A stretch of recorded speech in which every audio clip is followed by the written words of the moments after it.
Have you ever needed a supportive community in your journey to advance racial equity, stop and prevent oppression, and catalyze change in your life or your organization? Join us in our online community at intentionallyact.com. As James Baldwin wrote, "Not everything that is faced can be changed, but nothing can be changed until it's faced." Join us online to confront the challenging questions and situations in your journey to advance racial equity as we build community to offer professional, personal, and organizational development, skills, and knowledge. Hello, everyone. This is Dr. Atia Martin. Welcome to Intentionally Act Now, a podcast that supports the All Aces mission to activate consciousness, catalyze critical thinking, and transform capabilities that advance racial equity and build resilience within ourselves and our organizations. We feature a wide variety of leading experts in diversity, equity, and inclusion, conflict management, critical race theory, personal growth, and more. Our very first episode. In this episode, my former professor, Jeffrey D. Pugh, and I talk about his then upcoming book, The Invisibility Bargain, Governance Networks and Migrant Human Security. Jeff has been a great supporter of mine, both in and out of grad school, so it was so great to be able to start the show in a way where I was able to point people toward his work. Check out Jeff's website, jeffreypugh.com. That's Jeffrey, Jeffrey, Pugh, P-U-G-H, all one word, .com for more insight into who he is and what his work is about. A note about the name of the show. In 2020, we were calling it All Aces on Air. In 2021, we rebranded the show as Intentionally Act Live to more concretely center the show as IntentionallyAct.com's peer and public engagement engine. Join IntentionallyAct.com today. I'm here with a former professor of mine, Jeff Pugh of UMass Boston, who is in the McCormick Graduate School and teaches in the Conflict Resolution Department. Today we're going to be talking about something that Jeff has developed through his research, which he calls the Invisibility Bargain. Jeff, would you like to introduce yourself to the audience a little bit? Sure. Thanks, Rico, for having me on. It's a pleasure. I've enjoyed seeing the programming that All Aces is putting out that really takes a deep dive into some of the contentious and complex issues around race and identity. And so I'm really pleased to be a part of it. As Rico mentioned, my name is Jeff Pugh. I'm a professor at UMass Boston, and I consider myself a scholar practitioner. So in addition to teaching classes and doing research, especially on peace building and migration in the global South, and particularly in Ecuador and Latin America, I also have a practitioner hat. I founded a nonprofit organization called the Center for Mediation, Peace, and Resolution of Conflict, or CEMPROC. Actually, shortly after I graduated from undergrad at the University of Georgia, I went and lived in Ecuador for a year and founded this NGO that's still going. And so I imagine we'll talk some about that today. But I see this dual identity as really a central part of who I am, and it informs the kind of work that I do. All of the research that I do is usually motivated by something I see out in the real world, a problem that I want to learn more about, take a deeper dive, and study systematically. Yeah, thank you for that, Jeff. And full disclosure to our audience, when I was in grad school, I was lucky enough to do the conflict Across Borders program that Jeff conducts out of Flaxo, Ecuador, with his foundation, CEMPROC. And it's a really fantastic program where Jeff puts students in touch with a lot of people who are doing the work on these border issues. And he's able to add a lot of context that we would not be able to get otherwise. And sadly, it's not running this year, but if you are interested in that, we can certainly post a link in the event that you'd like to maybe take a trip to Ecuador next year. Absolutely. This is an example of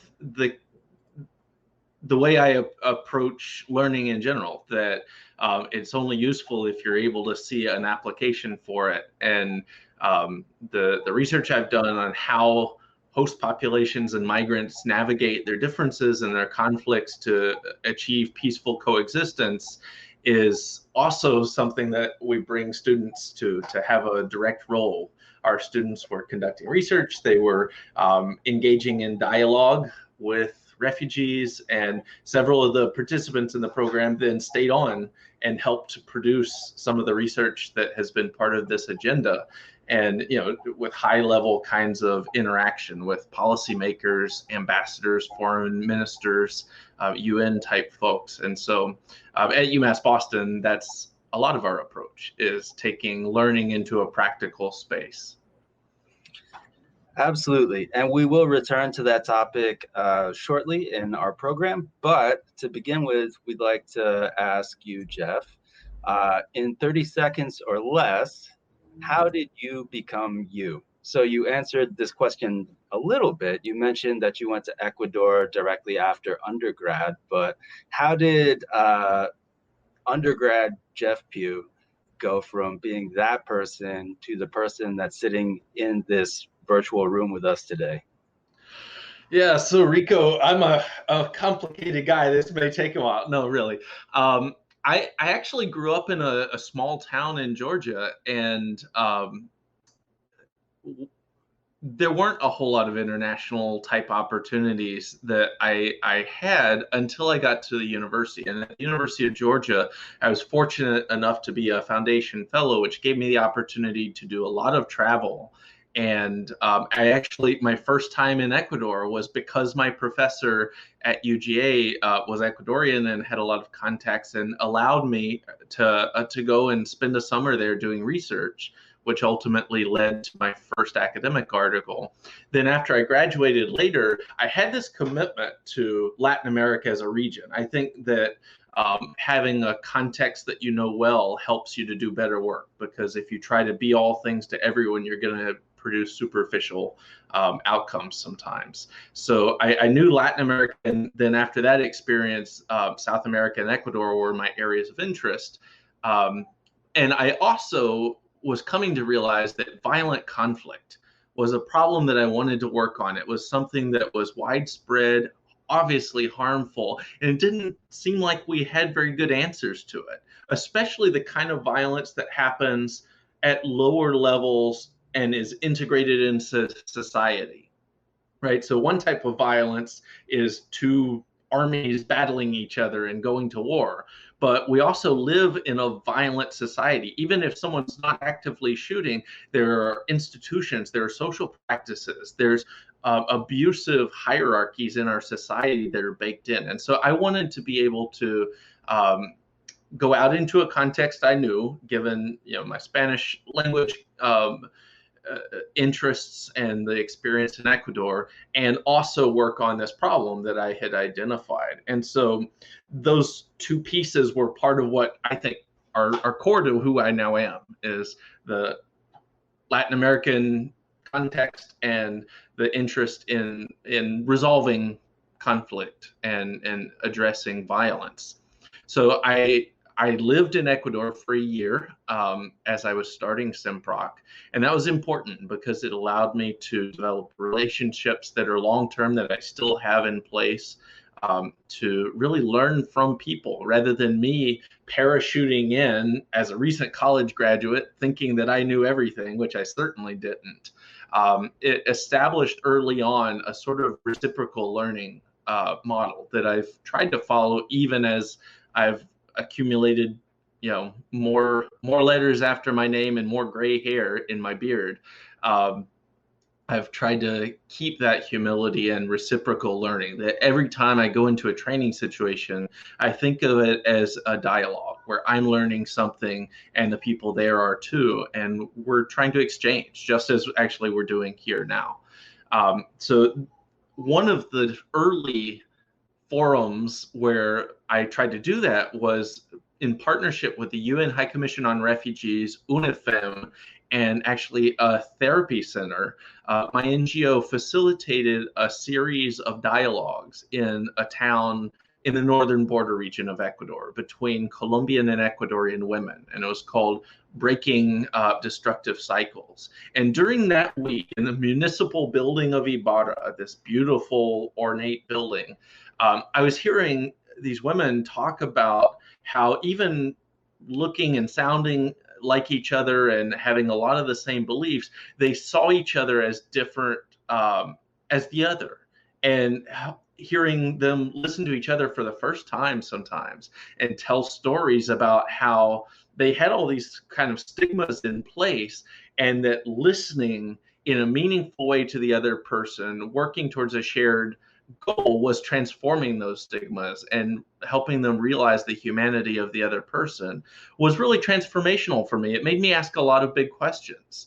And I knew I wanted to know more, but at that point I didn't know, well, how do you get that? How do you get people to transform their prejudices and stigmas, especially in this migration space? So that's what I decided to use my doctoral studies to do, and really launched this sort of interest in migration and refugees around conflict resolution that has been driving my agenda. And now I'm about to publish my book. It should be on shelves in the beginning of next year, of 2021. And I would say it started in that room in Ibarra in 2005. So that was 15 years ago. This is a long time coming, but it also draws on hundreds, literally, of stories of people that I've met, that I've communed with during that time. And I hope that it will amplify their voices as well. Yeah, thank you for that, Jeff. Well, because we know each other personally, I knew some of that. I didn't know all of that.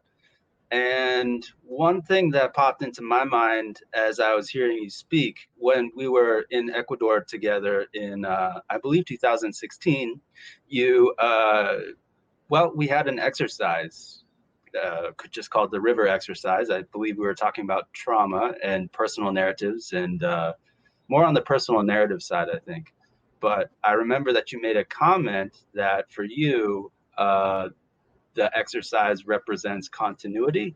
Like you mentioned that your students, for you, appear to be part of the same stream that you are a part of. And so that story you just told really put all of that into context for me.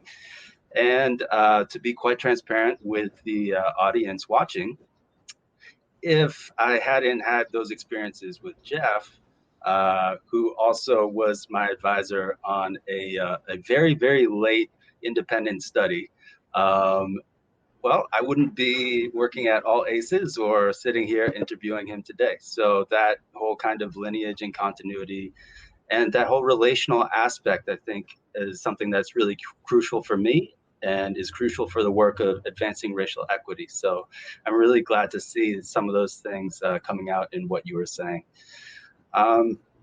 So I'd like to find out a little bit more about your work. And so you talked about your relationship with Ecuador.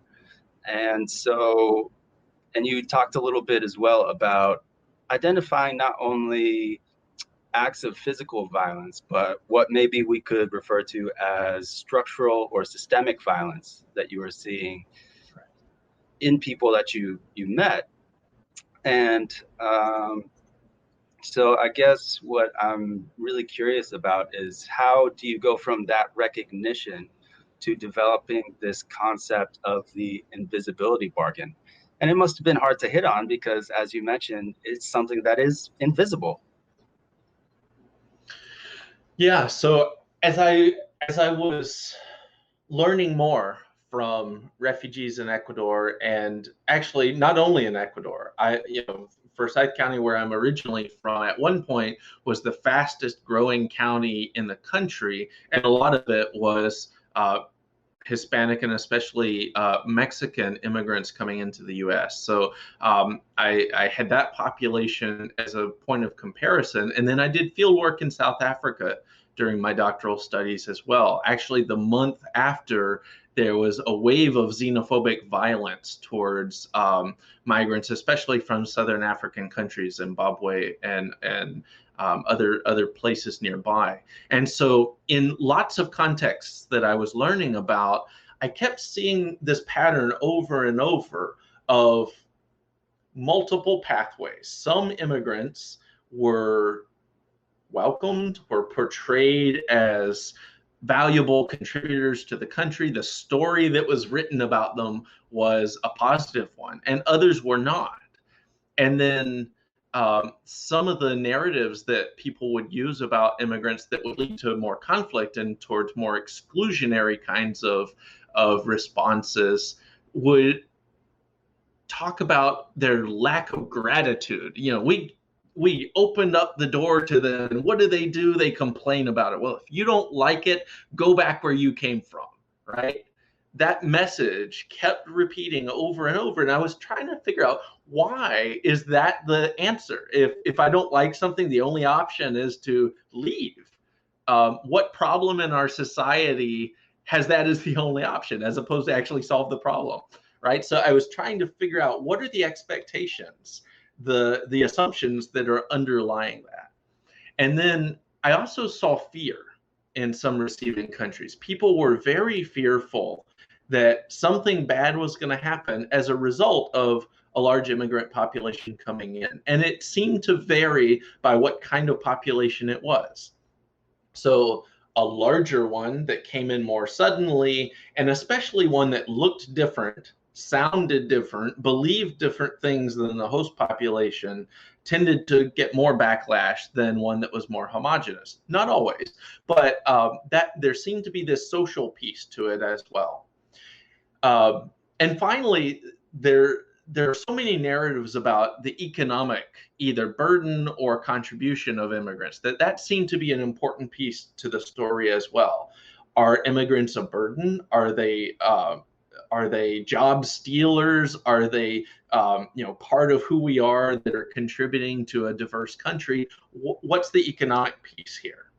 And so over lots of years of stewing with these questions, I developed a fairly simple framework, actually. And maybe we can show this quick diagram that visualizes what I call the invisibility bargain. And essentially the idea is that most of the time in a receiving country, there is a willingness to give at least tacit acceptance to migrants. They're not chased out, they're not sort of actively persecuted if they fulfill certain expectations.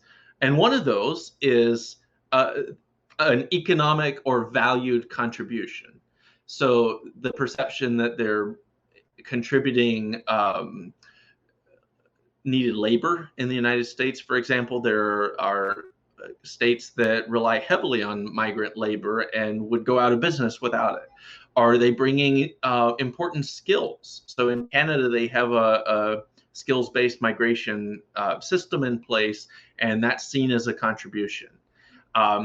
It's not only money, though. So there are some scholars who have recognized the importance, for example, of military service. We know that a number of undocumented immigrants in the U.S. context have gone and put their lives on the line in military service, and they are seen as more deserving because they're seen as contributing. Actually, a follow-up research project I'm doing now takes the lessons of what we did in Ecuador and applies it in the United States. And one of the things that we learn is that there's a much more willingness to tolerate political action or presence of migrants who are veterans compared to those who aren't, even if they're undocumented. So let's put that image back up so we can look at the different pieces. We've got the valued contribution. We have social and political invisibility. So what this means is there is an unwritten expectation that migrants are supposed to contribute their labor or economic contribution or valued contribution, but not make waves. They should be serving the interests of the host country, but don't really have a strong enough belongingness to be able to complain about it, to say, I think, to make demands or demand their rights or make political claims on the government. So there's an expectation of political passivity. And if an immigrant is engaged in political contestation, that can result in a real backlash. So think about a few, I think it was last year, a member of our Congress, Representative Ilhan Omar from Minnesota, was talking about some policies that she thought were important that would address some wrongs and social injustices in the US context. And our president and then a popular cable TV host, Tucker Carlson, both responded to that, not by addressing the substance of the policy proposals, but by saying she should go back home, by which they didn't mean the US, which is where her citizenship is, but that she should go back to Somalia, where she was originally born. The idea that, that I think Carlson said, we, taking ownership over the US, we rescued her from this country, and all she can do is complain and sort of spit back in our face. And so there was this real logic of a demand for gratitude that was defanged of any kind of political context. And that was towards a congressperson whose job it is to actually make policy. So think about how that gets extended to any other migrant population. And the final part of the framework is social invisibility, that if there are visible differences among the migrant population that are seen as violating some norm in the host society, then their very presence, and especially their politically engaged presence, is often going to lead to backlash. So think about the ban on hijab, on the Muslim headscarf ban in France, that the public presence of someone whose clothing and body shows that they have a religious belief that's different than the dominant one of the host society can spark a backlash. And so this framework says you're welcome to be here as long as you remember your place. And if you don't remember your place, which is at the very bottom of a social hierarchy, and are grateful for whatever we give you, then that welcome can suddenly turn around. So it results in a very precarious situation, a situation of vulnerability that allows physical presence, but not really a political participation, and you can't have access to your full identity. You have to choose. Do you want to be whole in your identity, or do you want to be safe in your presence here? Right. Now, so if we were to collect all that together once again, it sounds like what you're saying could be boiled down to, if immigrants are to be seen, then they are not expected to be heard. And if they are heard, then they better be agreeing with the us that are the in group, if you will, with the full knowledge that they are most definitely in the out group, correct? That's the invisibility bargain. And I use the word bargain, but I should be clear. This is an agreement in the way that a Faustian bargain is one. It's an offer you can't refuse. So although there is choice in the sense that maybe you could leave, that choice isn't very meaningful if you're a forced migrant, where leaving equals a death sentence. And we know structural violence and poverty, survival things mean that sometimes that choice isn't very meaningful. And so it's really imposed on people. And although there's no formal place it's written as a law, both parties are very aware of these dynamics. And you know that because of how strongly they're policed when they're violated, like these reactions that we saw to Representative Omar. So, yeah. I mean, if I can just jump in here, one thing I know, unfortunately, from my own experience, it doesn't matter how long I'm alive in this country or how much work I do on advancing racial equity, when, not if, like when somebody tells me to go back home, it still hurts. You know, I'm 35 years old, still cuts. And you raise an important point there, that although my current work focuses specifically on immigrants, so people who were not born here, who were born elsewhere and come here, some of the same logic we see popping up again with other kind of marginalized populations in the U.S.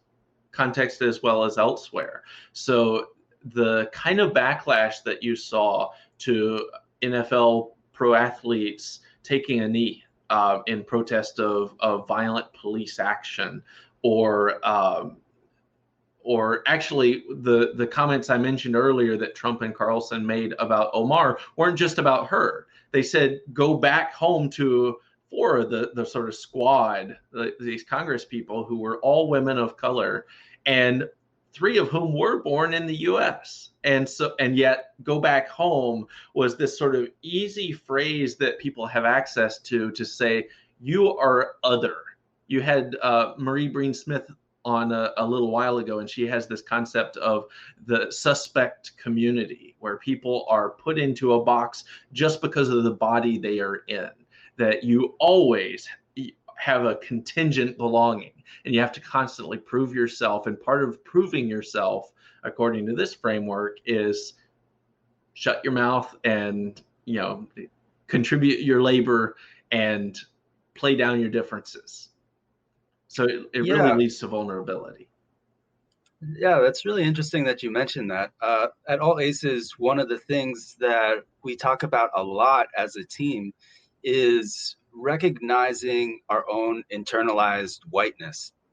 And that's been very uncomfortable for a lot of us to have to pick through. It's uncomfortable for me. I don't mind sharing.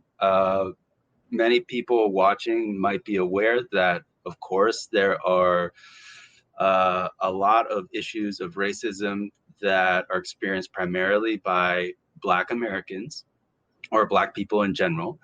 And there's also probably the perception or the understanding that many Asian Americans, they are perceived as being closer to being white and so are therefore more accepted. Well, that might be how it is on the ground, but I can say, as somebody who is still in that position, understanding the things that I have internalized that also hurt me, things that have helped me to advance in a white-dominated world, that's very uncomfortable work to have to engage in, but I think very necessary. Something else I really wanted to ask you about, because we are talking about the Invisibility Bargain somewhat in the context of the US.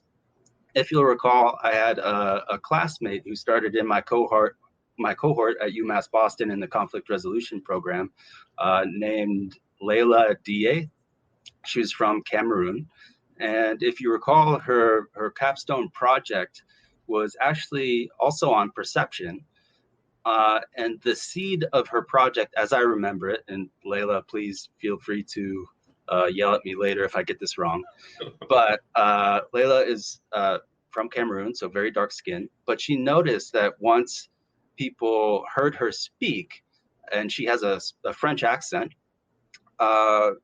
their body language would change. And what she identified was that people first identified her as a Black American person, possibly African American. When they heard her speak, instantly they knew that she was not African American, and so they treated her completely different, which is heartbreaking, is mind-blowing. It's also something that I've experienced and seen myself. So I'm wondering about how that plays into your work, either in this context or elsewhere. Yeah, so thank you, Enrico. That's an important point to bring out. And it's also one that I grappled with for a while, because we know that race isn't just a color pigment on a palette, right? Race is socially constructed, and the meaning that we give it is different in different contexts.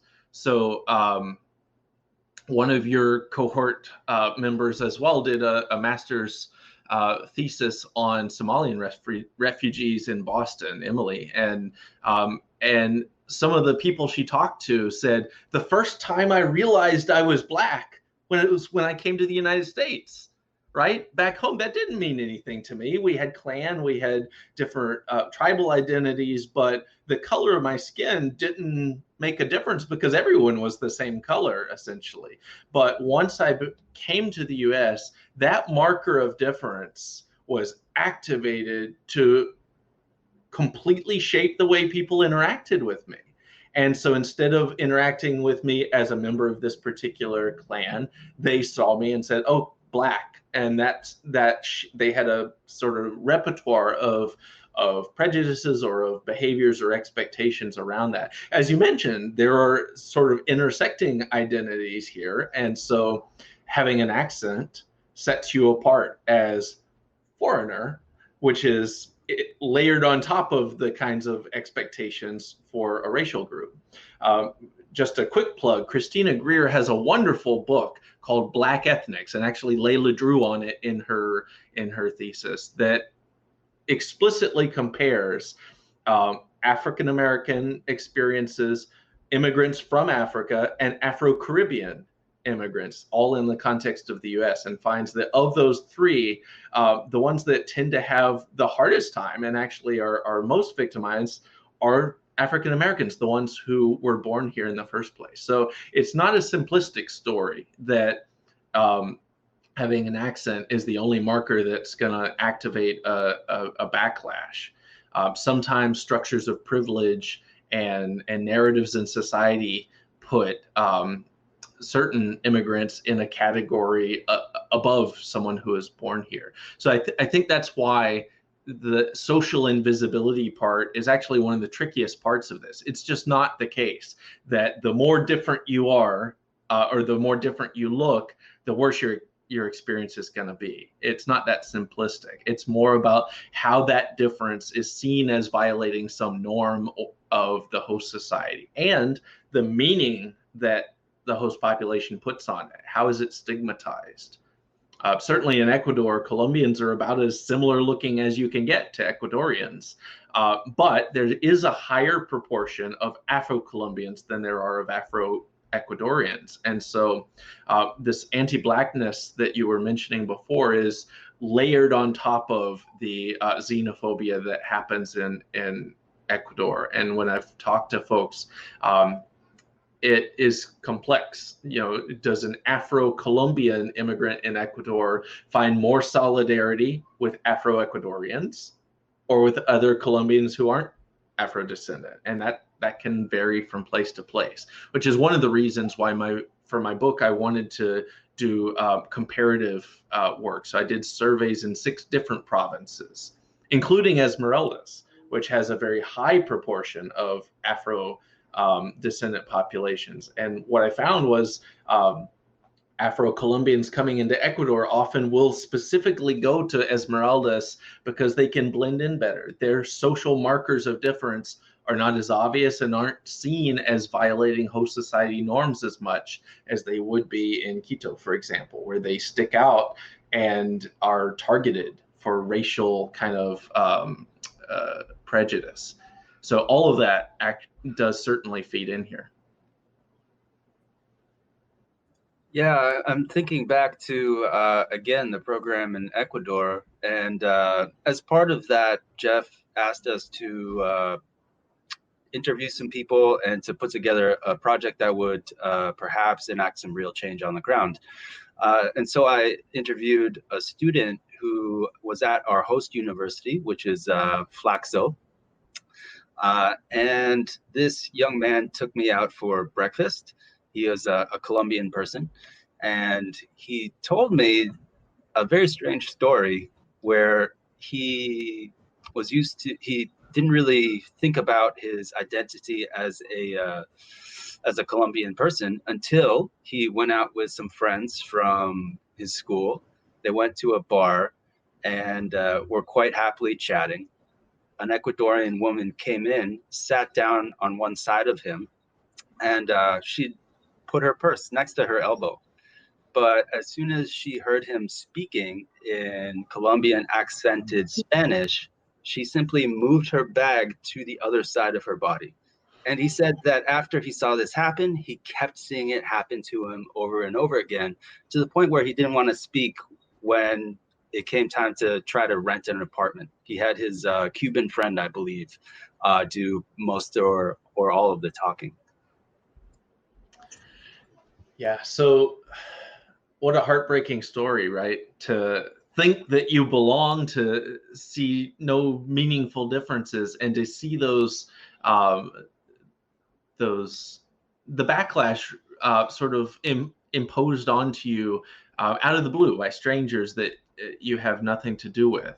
I've also heard those kinds of stories over and over in ways that are heartbreaking. The flip side of that actually is one of the areas that inspires me about researching this topic, and is that this is not deterministic, right? The Invisibility Bargain describes tendencies that happen a lot, but within that, there's a lot of variation. And one of the things that causes the variation and that mitigates the backlash, that makes it less harmful, less likely to be a sort of lashing out in prejudice, is meaningful interaction. Academics talk about contact theory and the idea that if you have meaningful equal status interaction with someone from a different group, and that interaction is targeted towards a shared aim, that it breaks down dehumanization. It helps you realize what they are all about, something about their identities, and it helps you realize you're the same, right? That relationship means you have something in common. Whereas if all you know about them is the what you see on TV, that they're a member of this category, and your political elites and the media say that category is threatening, and you got to be careful. That's when the lady puts her purse on the other side. Or as someone that I worked with in Ecuador, a university educated woman who worked for an international organization, had just done a training in Esmeraldas and went out in her full professional suit to a restaurant like you're describing, except there it wasn't as subtle. A man came up to her and asked her how much she charged per hour as soon as he heard her accent, and had no idea who she was and made those kinds of assumptions because of the stigma of Colombians. So one thing I discovered is that as you have meaningful personal relationships, those narratives become harder to sustain. You have a more sophisticated and nuanced view of the other. And this happens even within ourselves, right? I came in with somewhat starry-eyed idealist kinds of narratives that were also somewhat superficial about refugees and migrants. And the more I spent time with people and in personal interaction, the more I understood them just like everyone else, as people who are looking to exercise agency over their own lives, are trying to do what's best for themselves and their families, and have a say in how they're treated. And part of my research team, I worked with the director of SIMPROC in Ecuador, Omar Rodriguez, who is Ecuadorian from Quito, and he reflected on the personal impact that this work, listening to hundreds of stories of migrants and refugees, of Colombian refugees, had on him in re-examining his own prejudices that he had learned from growing up. So I actually want to have you listen to just a minute or so of him with that reflection.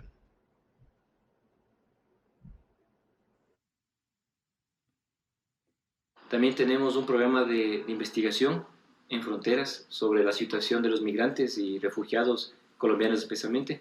Esto a mí en lo personal me llegó muy profundamente, a pesar de que nosotros tal vez hemos crecido con no sé, convicción de que de pronto el colombiano es malo, el colombiano viene a hacer cosas perjudiciales para nuestro país, y es como algo muy común, y es como, bueno, todo el mundo cree que eso es lo correcto.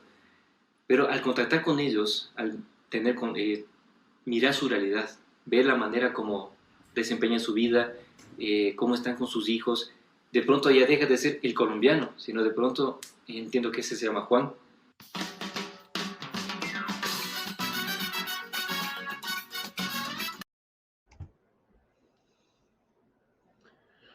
So even those of us who are trying to investigate and produce this knowledge are also being transformed by it.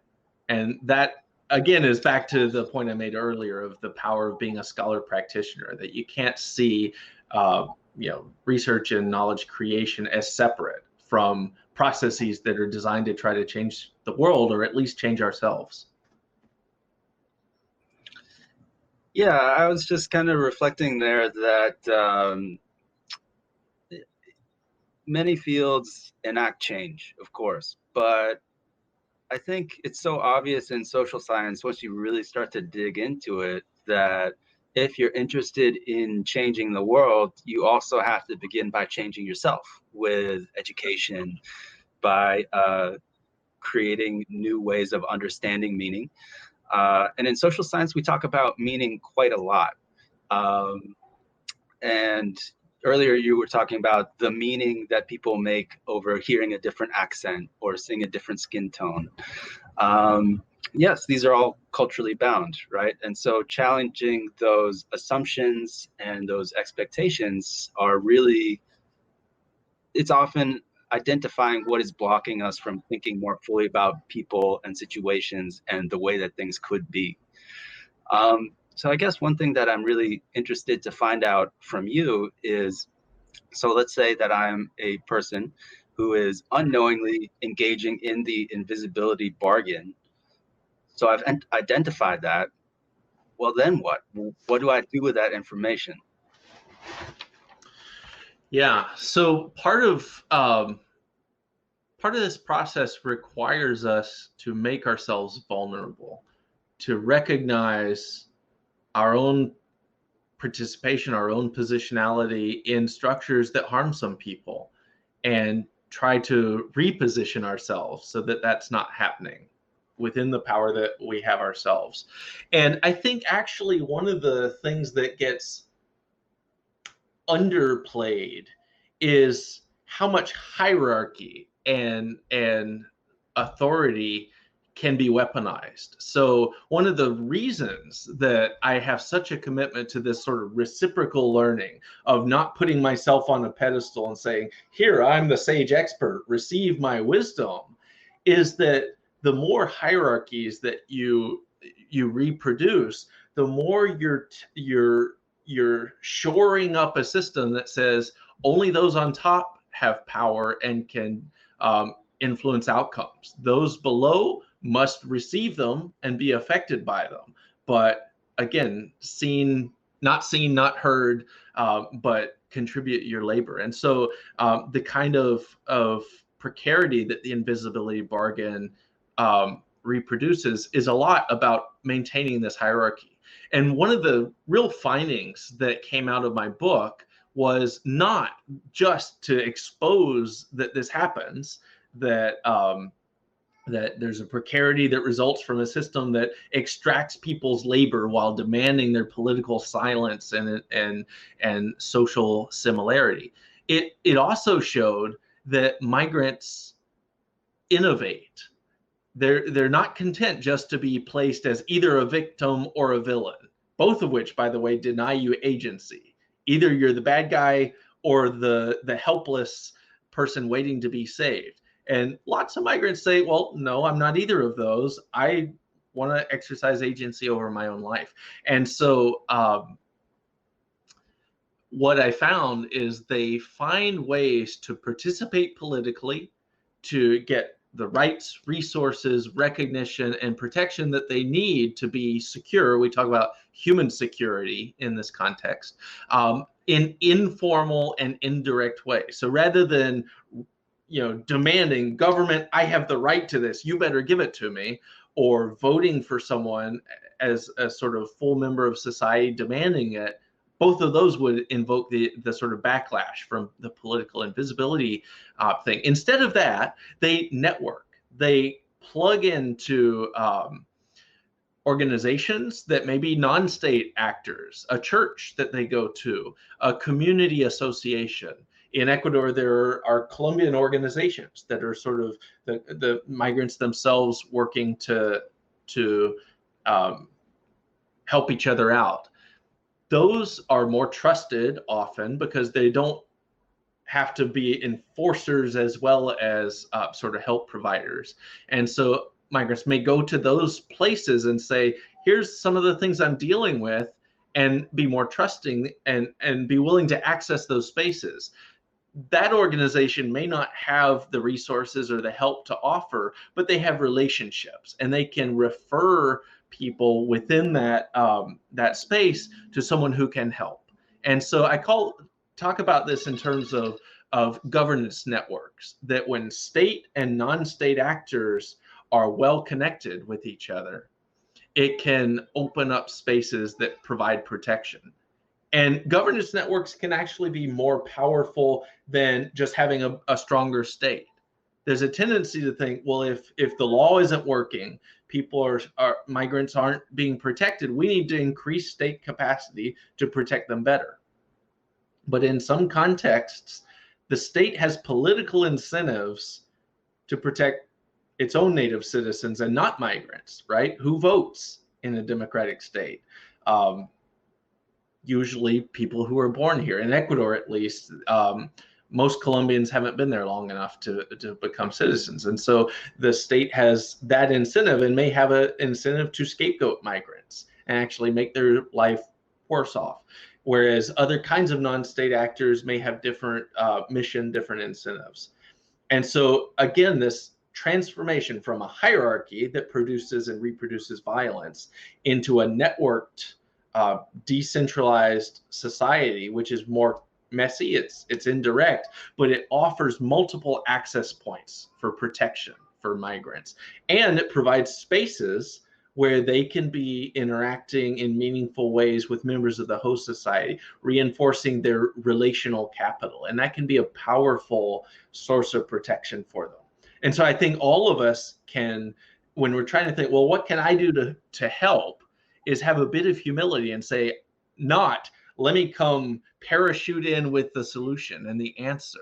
Instead, find ways to learn, to make relationships, to build networks, and offer those things to migrants in your own communities.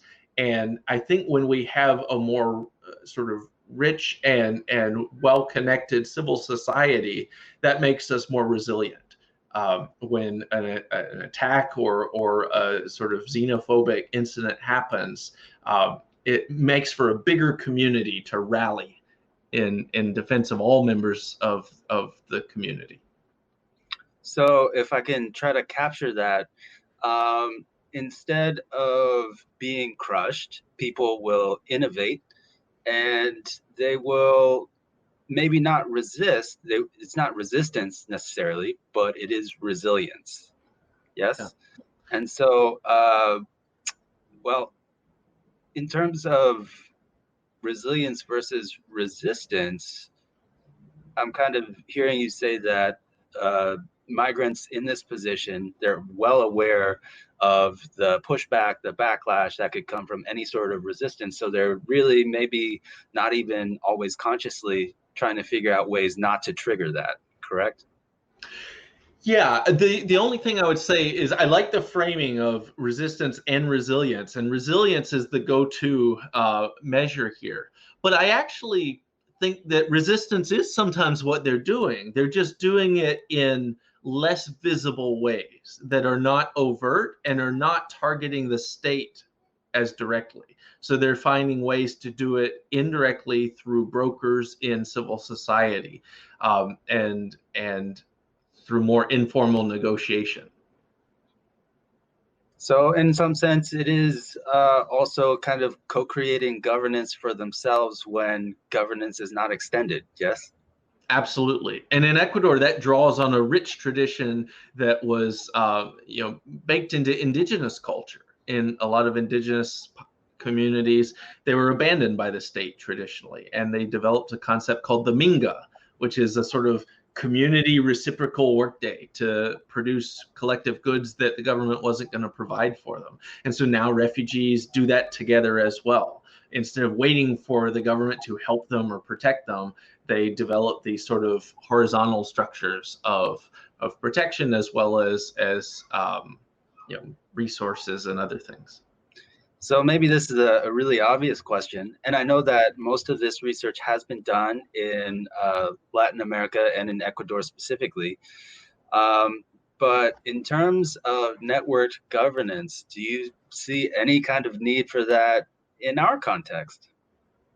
Absolutely. I actually think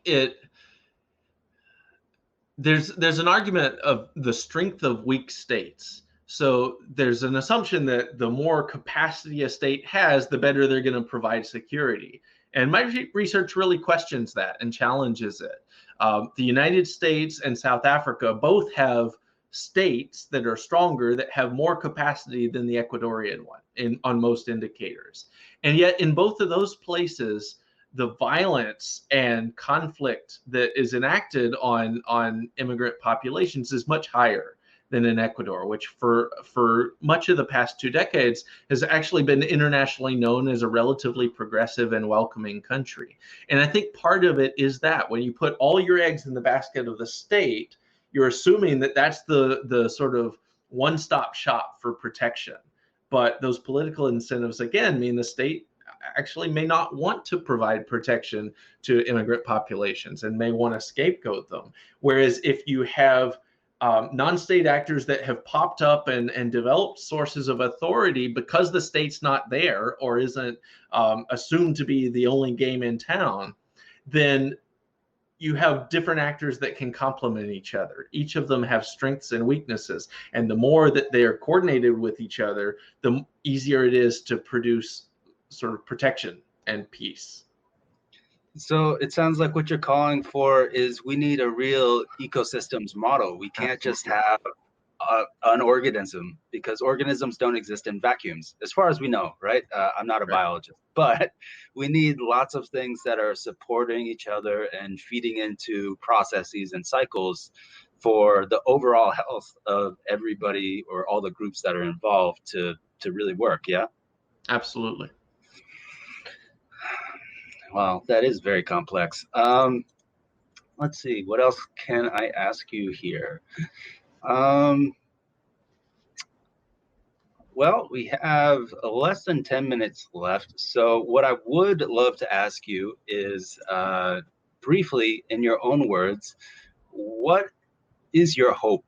What is your absolute ideal of an outcome if people were to really latch on to the idea of the invisibility bargain and networked governance? So I think part of it is just to clarify some of the structures and processes that happen that produce the harm, right? We can't address what we don't understand. And so it's helping to clarify in a relatively simple framework some of these processes that are often unwritten and we may not even be conscious. When we feel resentful, who are they to be coming in here and trying to tell us what to do? All those pronouns are saying something, right? Who is us and who are they? Why does us have ownership and they don't, if we all share the same space and are sort of,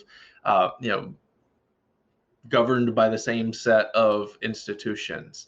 And so part of what I'm hoping is that by exposing these structures and the unwritten expectations, we better understand why the reactions happen that do. On the networked governance piece and the role of personal interaction here, I'm hoping that people will realize that it's not only policy change at the top levels and elite driven institution building that can solve the problem. Right? These are baked into cultures and societies. So those things are important. It is important to have institutions that work well and that are designed to promote integration and peaceful coexistence. But they have to be accompanied by culture change, by self-awareness and introspection.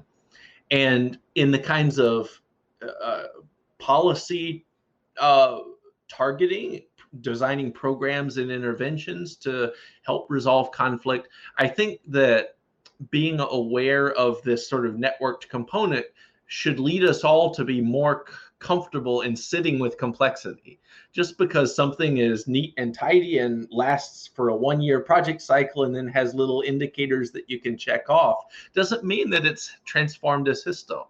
Whereas something that is maybe messy and involves lots of different actors, including some that you didn't know before, right? Existing community groups that have influence within their own networks, you need to partner with those groups, because as an outside organization coming in trying to fix the problem, you're reproducing the problem by sort of having that hierarchy. You need to come in partnering with the folks who everyone already listens to and see how you can work from the assets that are there and how you can learn from each other in order to build capacity of the whole community. So that strengthening governance networks in ways that don't only flow through the state or through big international NGOs, but that strengthen each of those aspects, I think is important.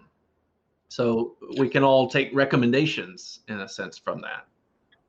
Yeah, that makes a lot of sense. And it does bring my mind back to a conversation our team had not too long ago with Tracy Kesey of the Center for Policing Equity, where she was talking about the co-production of public safety, which if the audience has not had the chance to see that recording is up on intentionallyact.com in a course called From Kneeling to Standing Together. But it seems like kind of what we're getting at is there are a lot of pinch points, especially in the US context. So police are expected to handle crime, mental health, a variety of tasks that they are not well trained for. And I'm also seeing that parallel with teaching, right? So we've got people who are expected not only to teach our young people, but to be all things to those people. So it seems like network governance could really help us out a lot in a lot of ways, especially by helping us to not reinforce these systems of oppression that are crushing all of us. Absolutely. I think that part of it is what keeps us safe. There's an assumption that has become dominant over the past 3.5 years, or maybe more, but especially during that time period, that what keeps us safe is putting up a wall and keeping the bad guys out, the others out. That way us, the peaceful us, will be fine. And their presence is what makes us unsafe. And unfortunately, the remedies, when you think that, reproduce violence that is more intense than what you had before. Whereas connection, trusting each other is what really helps safety to accomplish. The more you see the other person as a threat and as the source of your insecurity, the more likely it is you are to do unsafe things towards them, and it creates a violent cycle. Whereas if you see them as just like you, as someone who also wants to be safe, and bring them in, connect with them, then that's where peace comes from. That's where we find that no one wants to harm each other. They're all in this sort of relationship. And so I think that is important, what you raised. Yeah, and if we could just really drill down kind of deep on that relationship part. So in social science, we've got that problem of using words that are in common usage, but mean something very different in a social science context. So when we're talking about relationships, we're talking about not just somebody whose face I know on the street, right? It's somebody who I have real emotional investment with. Right. Yeah. So we're talking about a friendship, a working relationship, something like that. Yeah. That is an important caveat. And I was avoiding, going too deep into the numbers and everything from my research. But maybe it would be important to say that in my survey of Colombians in Ecuador, I asked them actually about their general perception towards Ecuadorians. Is it generally positive, generally negative, or no opinion? And I asked them, do you know any Ecuadorians? How often do you interact with each other, and in what kind of spaces? Is it on the street, in the marketplace, never at all, or like friends in the workplace, at school, that are more meaningful? And the difference is striking. Of the people who said that they had no interaction with Ecuadorians, 0 of them had a positive perception of Ecuadorians in general, whereas 70% had a negative perception. Of those who had meaningful interaction, more than half had a positive perception and less than 20% had a negative perception. Those who had casual interaction, what you were talking about on the street, whatever they already believed was just baked in. So high on both positive and negative, and just no opinion was pretty low. So casual, superficial interaction isn't enough. It has to be meaningful, equal status interaction towards a shared purpose. Well, thank you for clarifying all of that for us. I feel like I have a much deeper understanding of what the invisibility bargain is.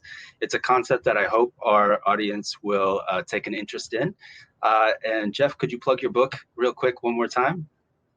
Sure. Well, again, thank you so much for having me on, and to be able to help me think through some of these interactions between the immigration space and race. The book is called Negotiating Identity and Belonging Through the Invisibility Bargain, and that's coming out from Oxford University Press soon.